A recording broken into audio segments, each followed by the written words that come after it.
আসসালামু আলাইকুম বন্ধুরা, আপনি যদি কাউকে প্রাথমিক অবস্থায় ড্রয়িং শেখাতে চান তাহলে এভাবে শেখাতে পারেন। কিভাবে একটি সিনারি কিভাবে ড্রয়িং করতে হয় আমি আপনাদেরকে শেখাচ্ছি এই ভিডিওতে।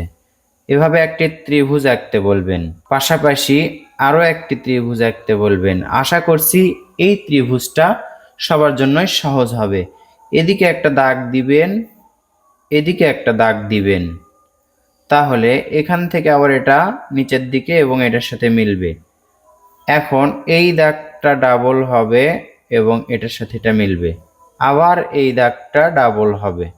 তো বন্ধুরা দেখতেই পাচ্ছেন ঘরের চালা আঁকা হলো। এভাবে দৃশ্য আঁকা সহজ করবেন। 1 2 3, 1 2। তো বন্ধুরা এখন আমরা এটার সাথে মেলাবো এভাবে আড়াআড়ি করে, এটার সাথে আবার এটার সাথে। দেখতেই পাচ্ছেন সুন্দর দুইটা ঘর আঁকা হলো। ঘরের সাথে দরজা আঁকলাম, এই পাশে এই ঘরে জানালা আঁকবো, ক্রস যোগের মতো করে দিব। আবার দেখুন এখানে জানালা। দেখতেই পাচ্ছেন দুটি সুন্দর ঘর আঁকা হলো একটি আর্ট পেপারে। মাঝামাঝিতে আমরা আঁকলাম। এবার এখানে একটি ভি লেটার, এই পাশে আরো একটি ভি। তাহলে এখান থেকে আমরা ডাল আঁকছি, বড় মোটা একটি গাছ। এই গাছের মাথাগুলো দেখুন এভাবে মিলে দিব ডালগুলো। এবার নিচের থেকে উপর দিকে তুলবো, উপর দিকে কিছুটা চোকাকৃতির গোল, কিছুটা গোলের মতোই হবে, গোল হলেই সুন্দর হয়। এই তো গাছ আঁকা হলো। এবার এই পাশে কি আঁকা হবে?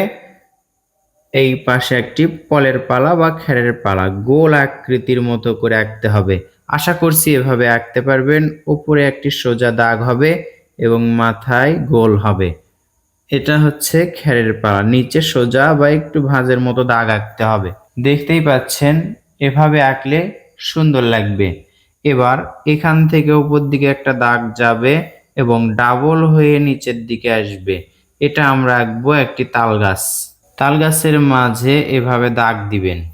এখন এখান থেকে একটা দাগ উল্টা ইউ আকৃতির মতো করে দাগ আঁকতে হবে এবং জিগজ্যাগ করে এটার সাথে মেলাতে হবে। আবার এই দুই দিকে দুইটা দাগ দিয়ে এটার সাথে মেলাতে হবে। উপর দিকে আরেকটা দাগ এবং এর মাঝে এভাবে দিতে হবে। চাইলে এভাবে আঁকতে পারেন। তো বন্ধুরা দেখতে পাচ্ছেন সুন্দর একটি তাল গাছ, এর মাঝে একটু করে দাগ দিলে, বাঁকা দাগ দিলে সুন্দর হবে। একটি তাল গাছ আঁকা হলো। এখান থেকে আমরা আরো একটি তাল গাছ আঁকবো। এভাবে একটা দাগ এবং ডাবল করে নিচের দিকে নিয়ে আসবো দুইটা দাগ। একই রকম করেই আমরা উল্টা ইউ এর মতো শেপ করব, জিগজ্যাগ করে এটার সাথে মিলে দিব। এদিকে একটা দাগ যাবে, এদিকে একটা দাগ এটার সাথে মিলবে।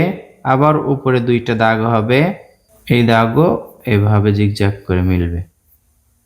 এগুলো পাতার মাঝে একটু করে দাগ আঁকতে হবে, তাল গাছের মাঝে দাগ আঁকতে হবে, এভাবে দাগ দিতে হবে একটু ভাঁজ করে। নিচে আমরা এখন ঘাস আঁকবো। ঘাস কিভাবে আঁকা যায় দেখুন, এই যে শেষ, আবার এখানে ঘাস আঁকা শেষ। ঘাস আঁকলে তাল গাছের শিকড় আঁকার প্রয়োজন নেই।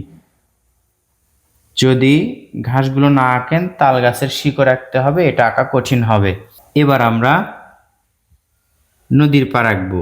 সোজা একটা দাগ, এই বরাবর কোথায় দাগ আসে দেখুন তো, এখান থেকে এই যে একটু ভাঁজ করে ঢেউ ঢেউ করে আমরা এখানে নিয়ে আসব।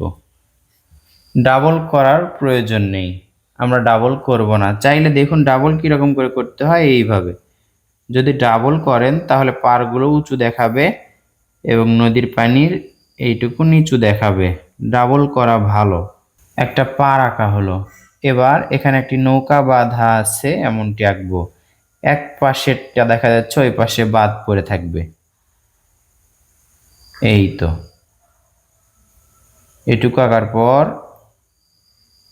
উল্টা ইউ এর মতো করে শেপ করলাম, সোজা দাগ, এটা এটার সাথে মেলাবো, এটা ডাবল করব, এই পাশেরটাও আবার ডাবল করলাম।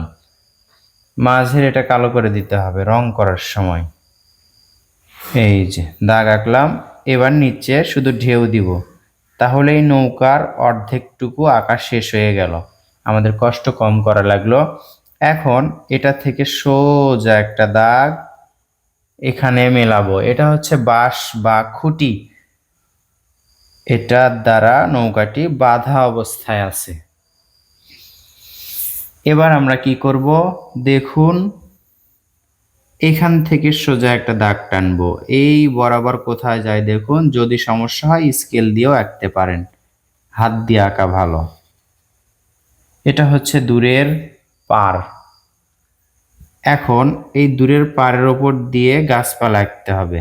দূরের গাছপালা বা দূরের গ্রামের গাছপালা দেখতে এরকম লাগে। আঁকা শেষ হলো। এবার এখান থেকে একটি সূর্য আঁকতে হবে। সূর্যতে সূর্য রশ্মি দিব আমরা, একটা ছোট একটা বড় করে আঁকবো। পেন্সিল দিয়ে আঁকলে যদি ভুল হয় আবার মিশিয়ে করা যাবে। আমি আপনাদেরকে সাইন পেন দিয়ে এঁকে দেখাচ্ছি, কেন যেন স্পষ্ট দেখতে পারেন এবং বুঝে আঁকতে পারেন। এবার এখানে দু একটি পাখি, উড়ন্ত পাখি আঁকা যায়, এক দাগে আঁকা যায়। এই তো, সুন্দর করে আঁকতে হবে, মনোযোগ দিয়ে আঁকতে হবে। এক ঝাঁক পাখি উড়ে যাচ্ছে। এবার এখান থেকে একটা দাগ আঁকবেন এভাবে। আবার দেখুন এইভাবে, চাইলেই এটা আঁকতে পারেন অথবা নাও আঁকতে পারেন। এটা আমি বেড়া বা খুঁটি আঁকতে চাচ্ছি। এই বাড়ির এরিয়া থাকে, প্রত্যেকটা বাড়ির নির্দিষ্ট এরিয়া থাকে, এটা দেয়া সেফ হয়। দেখুন এই ফাঁকা জায়গাটুকুতে আমি একটি ঘিরা বা বেড়া আঁকলাম। এখানে কিছু ঘাস আঁকতে পারি আমি, তাহলে এই খালি স্পেসটা পুরো পূর্ণ হয়ে গেল।